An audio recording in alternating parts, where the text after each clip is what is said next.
Hey guys, welcome to this episode of the Dr. Akash Show. My name is Dr. Akash Bajaj, and I'm a triple board certified physician here to provide you practical applications on cutting edge anti-aging, longevity, and pain management treatments. We focus on rituals and routines to keep you resilient and robust. Now, today I want to talk to you about something very new in the anti-aging and longevity space. It is the role of Senolytics in anti-aging therapy. Now, let's get into this. But before we do, if you haven't already, please like, subscribe, and share these episodes if you find any value to them. In this brief episode, we're going to explore what Senolytics are, how they work, and their potential to revolutionize anti-aging medicine and the aging process. So first, let's start with the definition of cellular senescence. So cellular senescence, or a senescent cell, is basically a cell that undergoes arrested development at some point without actually dying.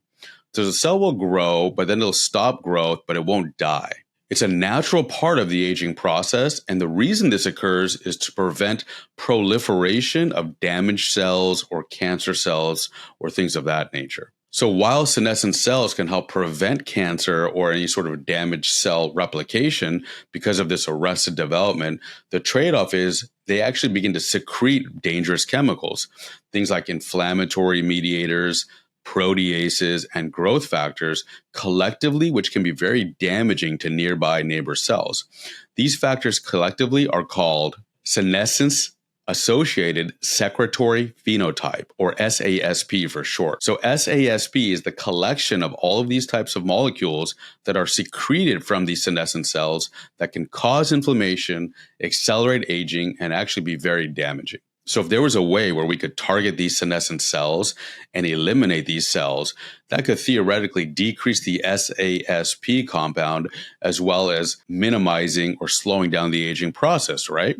It makes sense. So that's what senolytic therapy is. So senolytic therapy basically is targeting the senescent cells to eliminate them while maintaining the healthy cells, thereby decreasing these damaging compounds from the SASP mixture. Now, these senolytic type compounds can specifically find the senescent cells because the senescent cells, because they undergo this arrested development versus the normal growth cycle, they undergo a completely different pathway than a normal cell. And they're actually dependent on totally different cellular mechanisms to achieve this arrested development state. Now, that different cellular mechanism pathway is targeted by the senolytic type compounds and medications to eliminate that particular type of cell. When this is done, those cells then can undergo something called apoptosis, which is basically natural cellular death. There are 3 recent studies that I want to discuss with you in respect to this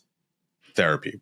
Study number 1 was published in Nature Medicine in 2018. This was a landmark study demonstrating that a combination of a cancer drug called dasatinib as well as a flavonoid called quercetin together arrested the aging process in mice. This led to improvements in cardiac function as well as exercise capacity, specifically by reducing senescent cell burden. Study number 2 was conducted in the Lancet journal, a very reputable journal, in 2019. Now, this study looked at the exact same chemicals, the quercetin and the dasatinib, together in aging humans, and this clearly demonstrated an improvement in physical function and a reduced frailty in older adults. The participants who received this combination showed a significant improvement in overall physical function. And finally, a third study published in 2020, a very new study in Cell Metabolism Journal,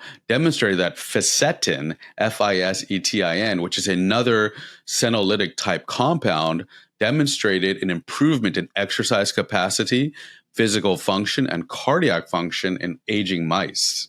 So let's talk about some practical applications for these modalities. So currently there are several clinical trials that are being undertaken looking at these compounds and researching these compounds more so.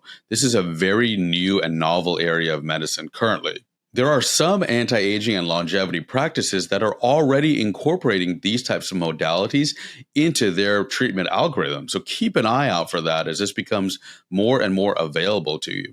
The biggest challenge to keep in mind with this, guys, and the reason why you're probably not hearing about this more so is because of proper targeting of these senolytics towards the senescent cells.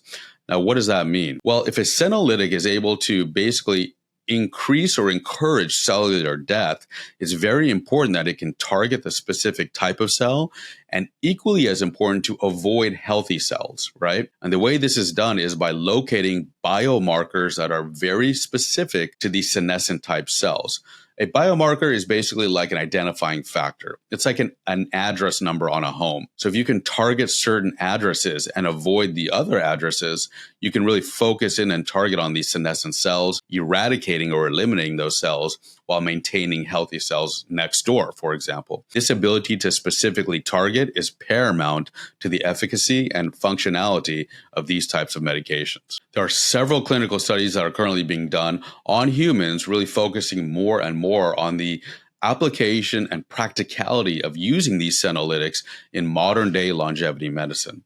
For example, Unity Biotechnology is conducting a study on a senolytic compound called UBX1325, which is specific for age-related eye diseases. So in summary, this is a very exciting and an upcoming very hot topic in the anti-aging and longevity medicine space.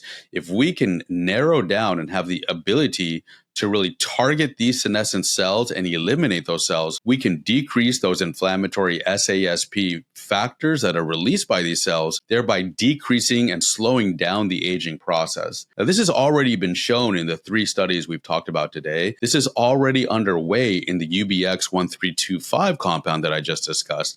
It's only a matter of time until this becomes more applicable to other clinical diagnoses and aging-related diseases. It's very important to stay on top of the updated research and seek out an anti-aging and longevity practice that understands the research and the trials, maybe is involved with some of those trials, and can provide this for you ASAP. But at this current stage, the real challenge is to target those senescent cells with appropriate biomarkers while maintaining the healthy cells next door. This will happen in the very near future. So guys, I hope this short episode about senolytic therapy was somewhat helpful for you. If you found any value in this, please like, subscribe, and share.